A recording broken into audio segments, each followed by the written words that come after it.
2,05,17 करोड़। उन्होंने कहा भी हमने बहुत बढ़ा दिया। इन्फ्लेशन बताई नहीं उन्होंने कितनी बढ़ चुकी। 5% पे इन्फ्लेशन बड़ी है, सब मानते हैं, है तो ज्यादा उससे, तो कोई नेग्लिजिबल इंक्रीज इनका आया, ये बजट आया है। गवर्नमेंट जो है इंटरनल डेप्ट 76,250 करोड़ ले रही है। इसमें repayment of debt including interest 65,667 और प्रिंसिपल उसमें हो जाएगा 65,667 करोड़ है। प्रिंसिपल जो है 36,101 करोड़ प्लस इंटरेस्ट 29,566 करोड़। तो इसका बचा क्या इनके पास? तो दिया है 76 करोड़ इन्होंने, तो उसमें तो बचा तो इनके पास 10 करोड़ ही है, सॉरी 10,593 करोड़ बचा। तो उसमें क्या होगा? अदर एक्सपेंडिचर के लिए तो कुछ बचा ही नहीं है। देखो, जो भी विकास के पैमाने होते हैं वो एजुकेशन, हेल्थ, एजुकेशन में इन्होंने एलोकेट किया है 22,914 crore for primary and secondary and higher education के लिए। टेक्निकल ITI सब उसमें, हाँ सब होंगे ना उसमें। तो एक्सपेंडिचर जो एजुकेशन पे जो है कुल 1.9% ऑफ GSDP किया है, जबकि न्यू एजुकेशन पॉलिसी कहती है 6% खर्च करना चाहिए कम से कम। ये तो इनकी गवर्नमेंट ऑफ इंडिया की न्यू एजुकेशन पॉलिसी है। 6% की वजह खर्च कर रहे हैं कुल 1.9%। इसी प्रकार से हेल्थ में इन्होंने रखा 14,007 करोड़, वो कुल जो है 6.2% है बजट का, टोटल बजट का। The national health policy required the expenditure of health should be more than 8% of budget expenditure. Budget जो है 26-27 का और इसके लिए 1.1% of GSDP on health against 2.5 under national health policy 2017। जो 2.5 GSDP देना चाहे उनको, उसमें उन्होंने दे 1.1। जो टोटल बजट का 8% कम से कम देना चाहिए, उसमें दे रहे 6.2। इसी प्रकार हेल्थ में, एग्रीकल्चर में भी ये कुल 4.8 टोटल एक्सपेंडिचर का दे रहे हैं, लेकिन 70% पॉपुलेशन तो एग्रीकल्चर के है। तो कोई नई चीज, कोई यूनिवर्सिटी या कोई ऐसा कोई वो नहीं ला रही है। इन्होंने बहुत किया कि हमने संकल्प पूरे किए हैं। संकल्प जो है लाडो लक्ष्मी योजना का था, इन्होंने 18 से ऊपर और 60 तक हम सबको देंगे। इनका घोषणा पत्र है, देख लो उठा के, उसमें बनते 82,50,000 और 82,50,000 को 2,100 रुपए देंगे तो एनुअल बजट बनता है एक्सपेंडिचर 20,000 करोड़ का। लेकिन 6,500 करोड़ रखे हैं इन द बजट, कुल 6,500 करोड़ रखे हैं। तो इसका मतलब आपको देख रहे हैं 5,000 करोड़ रखा था, 634 इसका हाँ कुल 5,000 करोड़ रखा था, 634 करोड़ दिया सिर्फ। 634 करोड़ दिया है 5,000 करोड़ में। और इसका मतलब है 67% of female has been excluded from this scheme.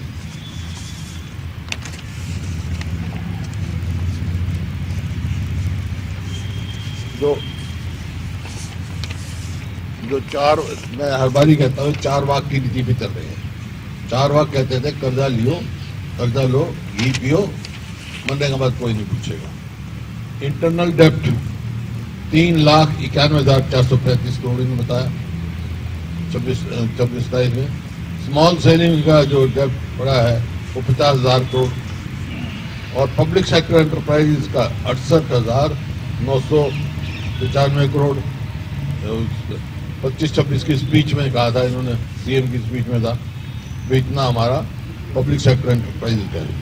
Additional liabilities जो अनपेड इलेक्ट्रिक बिल हैं, subsidy of electricity bill by government department and unpaid subsidy, ये 40,000 करोड़ है। तो टोटल 5,56,623 करोड़ रुपए आज कर्जे में है। जबकि 2014-15 में कुल 70,000 के करीब कर्जा था, जबकि इतने बने हमने IMT बनाई। अब ये 11 साल में 1 इंच तो रेलवे लाइन नहीं बढ़ाई, एक पोल मेट्रो का नहीं लगाया, एक कोई बड़ी यूनिवर्सिटी लेके आए, एक किया बड़ी जोर से कह दे कि अब भी इतनी जमीन देंगे आज वहाँ पे पानीपत इसके लिए टेक्सटाइल के लिए पानीपत में देंगे, लेकिन कहाँ मंजूरी है उसकी, कब बनेगा? अब कहाँ से सड़क बनाएंगे जब पैसा ही नहीं है इनके पास? कहाँ सड़क बनाएंगे, कहाँ ये एक्सपेंडिचर करेंगे? तो ये आपके सामने स्थिति है।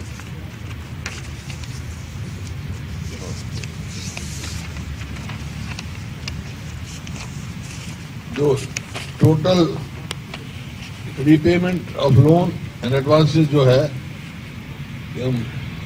कुल बाकी बीच में बकाया रहता है 21,756 करोड़, जो मतलब कैपिटल एक्सपेंडिचर के लिए इनके पास कुल 21,000 करोड़ है, which is nearly 9.7% of the total budget. 9.7% total budget का है इनका कैपिटल एक्सपेंडिचर के लिए। इस वास्ते गवर्नमेंट के पास ना तो कोई नए मेडिकल कॉलेज खोलने का पैसा है, ना रोड्स का है, ना ब्रिजेस का है, और कोई अदर कोई प्रोजेक्ट खोलने का पैसा नहीं है। टोटल जो एक्सपेंडिचर 26-27 में capital expenditure just 28% of the total borings, total boring का ही खर्च कर रहे हैं और कुछ नहीं कर रहे हैं। तो इस वास्ते बिल्कुल जो है आर्थिक तौर पे ये प्रदेश जो है बहुत गंभीर स्थिति में जा रहा है। हर साल कर्ज ही बढ़ाते रहते हैं, उतारने का नहीं बात करते।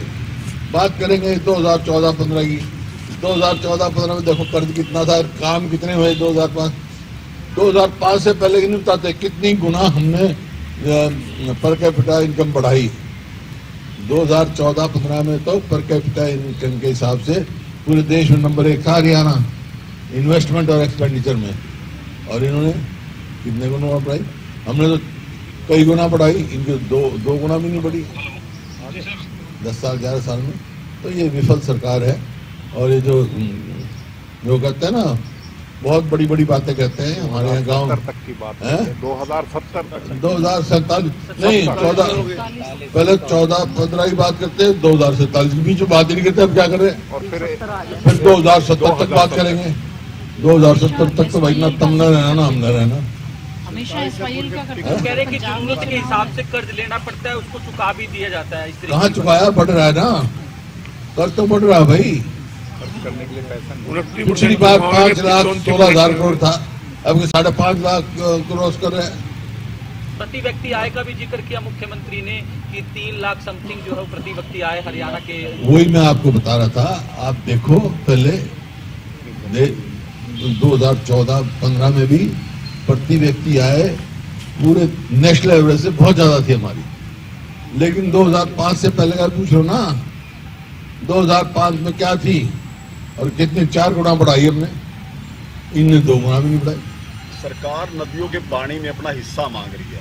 क्या जो नहरी इंफ्रास्ट्रक्चर है वो हरियाणा में डेवलप किया गया है? यदि पानी मिल भी जाए तो पहुंच पाएगा लोगों तक? है क्यों ये प्रयास नहीं हो रहे सरकार के? जैसे ये अपना हासीपुताना भीमल हासीपुताना जो है नहर, वो खुदी हुई है, उसमें और कोई किसी का हिस्सा थोड़ा ले रहे हैं, हम अपना हिस्सा ले रहे हैं। वो पंचर नहीं होने देते, कोर्ट में पड़ा है, अब तक पंचर में वो स्टे वेकेट नहीं करवाया इन्होंने, 11 साल हो गए। इसी प्रकार से दादूपुर में भी नहर का जहाँ पानी बढ़ाने का काम है, अब मुख्यमंत्री जी वहां पंजाब में तो जा रहे हैं, वहां जाके एक बार भी जिक्र नहीं करते कि हमारा पानी दो, SYL का पानी दो हमारा, और मतलब पूरा हिसाब से हमारा हिसाब करो। अब बल्कि और नई स्कीम चला रहे हैं कि थ्रू पाइप हम राजस्थान में भेज देंगे पानी। हरियाणा कहाँ जाएगा भाई? अभी बीते दिनों रावी व्यास वाटर ट्रिब्यूनल ने हरियाणा का दौरा किया था। उन्होंने नहरी पानी के उपयोग की और डिस्ट्रीब्यूशन को जांचा था। उसमें यही बात सामने है कि हरियाणा के पास क्षमता नहीं है नहरी पानी लेने की। मैं बता रहा हूँ, नहर खुली हुई है ना, बच्चे भी खोलना है जो भीमल हास्य बताना ब्रांच में, क्यों नहीं सुप्रीम कोर्ट ने स्टे क्यों नहीं विकेट हरियाणा में किया? SYL खुद ही नहीं होती, हरियाणा में SYL पूरी खुद ही है, सारी पूरी खुद ही है। पूरी खुद ही है। यूनिट रखाव करते हैं। NBK आप बढ़ा सकते हो, कैपेसिटी बढ़ा सकते हो। ये मेरे को मंजूर नहीं है, ये बात नहीं है। हमारे पास कैपेसिटी है और हमारा पानी पूरा मिलेगा तो हम पूरा यूटिलाइज करेंगे। बीबीजी राम की योजना कह रहे थे कि किसानों को 125 लेकर दिन का तमाम रोजगार बातें दे जो है वो देंगे। कही गई है मुख्यमंत्री की ओर से, अलग से बिजली डिस्कॉम खोलने की बात की गई है और भी तमाम बातें कही गई है, क्योंकि कहा जा रहा था कि किसानों के लिए क्या कुछ किया किसानों का? आज सरसों आई हुई है ना, पता करो क्या भाव बिक रही है। 6200 रुपये MSP है। किसान किस भाव बेच रहा है? जाकर आज मंडी में जाओ, नहीं चंडीगढ़ में बैठे रहो, पता करके मेरे बता दे रहा मैं आप परसों आऊंगा। डेली जाते हैं, बिल्कुल जाते हैं, परसों तो कल बता करके परसों में आऊंगा ना, वापस बता देना मेरे को। बिल्कुल बताएंगे। फिर यहीं कटे हो, पर ईमानदारी से बता देना क्या भाव मिल रहा है। जो ना धान की MSP मिल रही, ना है घोटाला सरसों में नहीं मिल रही, घोटाला बाजरे 5,000 कहीं भी MSP नहीं मिल रही। 24 फसल की कह रहा MSP दे रहे हैं, 24 फसल के नाम नहीं पता। और क्या हम किसान की आमदनी दुगनी करेंगे 2022 तक? आमदनी कहाँ दुगनी होगी, लागत दुगनी होगी। आज भी वैट कम नहीं किया इसमें डीजल पे, किसान के वैट कम कर दिया, कोई वैट पे कर दिया और स्टेट में वैट छोड़ भी दिया। तो ये है किसान के हित की एक भी फैसला सरकार ने लिया। मुंडा साहब, जो बजट बीबीजी राम जी योजना के लिए सरकार ने रखा है, क्या 8 लाख रजिस्टर्ड मजदूरों को 125 दिन रोजगार मिल पाएगा? 8 लाख रजिस्टर्ड मजदूर हैं। जी, पिछले साल हमें कितना दिया इन्होंने? 2100 लोगों को दिया है 100 दिन का रोजगार, जबकि 100% जो है सेंट्रल गवर्नमेंट ने देना था। इन्हें 10% देना, जो जैसे कोई उसमें है इंफ्रास्ट्रक्चर के हाँ इंफ्रास्ट्रक्चर के लिए। बाकी मजदूरी तो केंद्र सरकार ने दी। अब 60-40 हो गया, अब तो 100 भी नहीं दे पाएंगे। और 40% इनका 10% ही नहीं जुटा पाया ये प्रदेश, तो 40% कहाँ से लाया? मुद्दा साहब, आप युवाओं के लिए काफी बातें करते हैं, युवाओं रोजगार को लेकर लगातार आप सवाल भी उठाते हैं। बजट में भी जिस तरीके से मुख्यमंत्री ने कहा कि AI का प्रशिक्षण दिया जाएगा और 1 लाख युवाओं को रोजगार देने की बात कही है उन्होंने। बताया ना भाई, गांव में मिसाल है, थोथा चना बाजेगा।